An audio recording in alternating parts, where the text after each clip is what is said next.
0801010174. Saya adalah mahasiswi Strata 1 Pendidikan Guru Sekolah Dasar Universitas AKBP Negeri Pematang Siantar. Di sini saya akan mempraktekkan teknik-teknik dasar dari permainan sepak bola.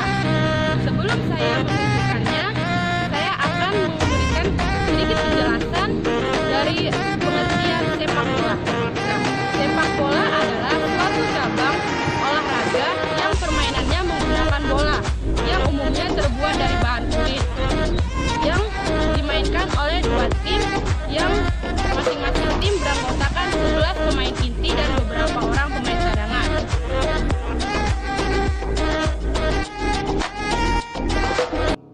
Baiklah, selanjutnya saya akan membahas lapangan sepak bola. Panjang lapangan harus berukuran antara 90 hingga 120 meter, atau untuk pertandingan resmi tingkat internasional 100 hingga 110 meter. Dan untuk lebar lapangannya sendiri antara 45 hingga 90 meter, atau untuk pertandingan resmi tingkat internasional 64 hingga 75 meter. Dan yang paling penting, lapangan sepak bola harus persegi panjang. Sekarang saya akan membahas posisi pemain sepak bola. Yang pertama itu penjaga gawang, atau dalam bahasa Inggrisnya disebut goalkeeper. Goalkeeper adalah pemain yang posisinya berada di barisan pertama. Yang kedua, back, pemain bertahan atau pemain belakang, atau dalam bahasa Inggrisnya disebut defender. Defender adalah pemain yang menduduki posisi di daerah belakang dan berperan dalam membantu kiper atau penjaga gawang untuk mencegah terjadinya gol. Back tengah, atau dalam bahasa Inggrisnya disebut center back. Back tengah adalah sebagai penjaga daerah tengah pertahanan.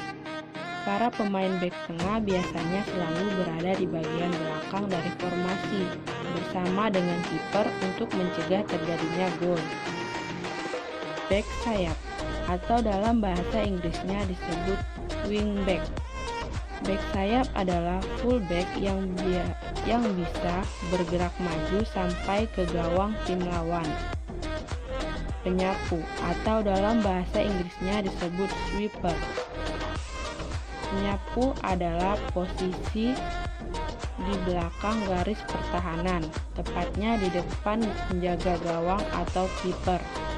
Yang ketiga, gelandang, atau dalam bahasa Inggrisnya disebut midfielder. Gelandang adalah pemain yang diposisikan di antara para bek dan penyerang. Gelandang bertahan, atau dalam bahasa Inggrisnya disebut defending midfielder. Gelandang bertahan adalah pemain tengah atau gelandang yang posisinya di belakang garis pertahanan dan di depan para bek. Gelandang tengah, atau dalam bahasa Inggrisnya disebut center midfielder. Gelandang tengah adalah pemain yang diposisikan sesuai dengan namanya, yaitu di tengah lapangan. Gelandang serang, atau dalam bahasa Inggrisnya disebut attacking midfielder. Gelandang serang punya kemampuan atau skill dalam mengontrol bola dengan sangat baik. Gelandang sayap, atau dalam bahasa Inggrisnya disebut winger. Gelandang sayap adalah pemain tengah atau gelandang yang posisinya di sisi lapangan. Yang keempat, penyerang, atau dalam bahasa Inggrisnya disebut forward. Penyerang adalah pemain yang posisinya paling dekat dengan gawang lawan dan tugas utamanya yaitu menciptakan gol. Penyerang tengah, atau dalam bahasa Inggrisnya disebut center forward. Penyerang tengah adalah pemain penyerang yang posisinya di dekat gawang tim lawan. Penyerang tengah juga disebut dengan nama striker. Penyerang sayap, atau dalam bahasa Inggrisnya disebut wing forward. Penyerang sayap bisa disebut juga dengan nama withdrawn striker atau second striker.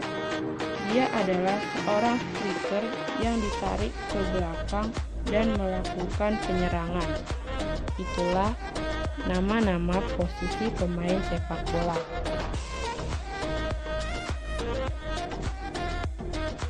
Di sini saya akan menunjukkan teknik-teknik dasar dari permainan sepak bola. Yang pertama itu teknik menendang bola. Teknik menendang bola ini terbagi menjadi 3. Yang pertama, menendang menggunakan kaki bagian dalam. Yang kedua, menggunakan kaki bagian luar. Yang ketiga, menggunakan punggung kaki. Saya akan menendang bola menggunakan kaki bagian dalam.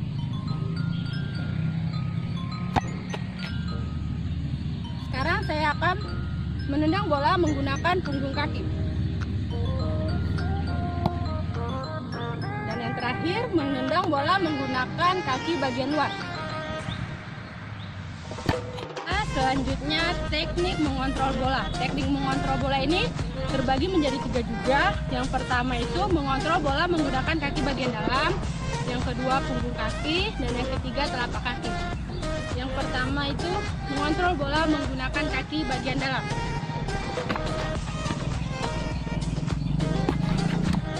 Nah, selanjutnya mengontrol bola menggunakan punggung kaki. Selanjutnya mengontrol bola menggunakan telapak kaki. Selanjutnya teknik menggiring bola. Teknik menggiring bola ini juga terbagi menjadi 3. Yang pertama itu menggiring bola menggunakan kaki bagian dalam, yang kedua kaki bagian luar, yang ketiga telapak kaki. Saya akan menggiring bola menggunakan kaki bagian dalam.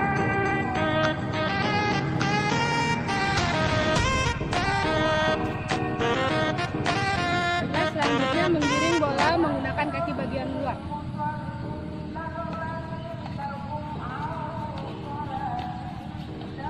Menggiring bola menggunakan telapak kaki.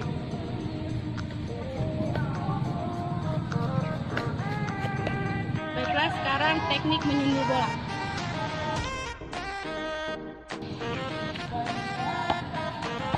Terakhir, teknik shooting.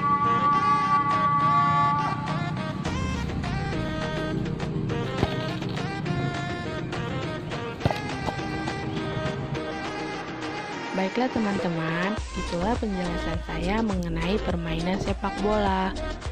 Saya juga memohon maaf yang sebesar-besarnya jika penjelasan yang saya jelaskan tadi kurang jelas atau belum sesuai dengan prosedur, terutama teknik-teknik yang saya praktekkan. Saya memohon maaf yang sebesar-besarnya jika teknik yang saya praktekkan belum sesuai dengan prosedur yang sebenarnya. Karena saya juga masih belajar, kita sama-sama belajar di sini. Akhir kata, saya ucapkan terima kasih dan sampai jumpa di video saya selanjutnya.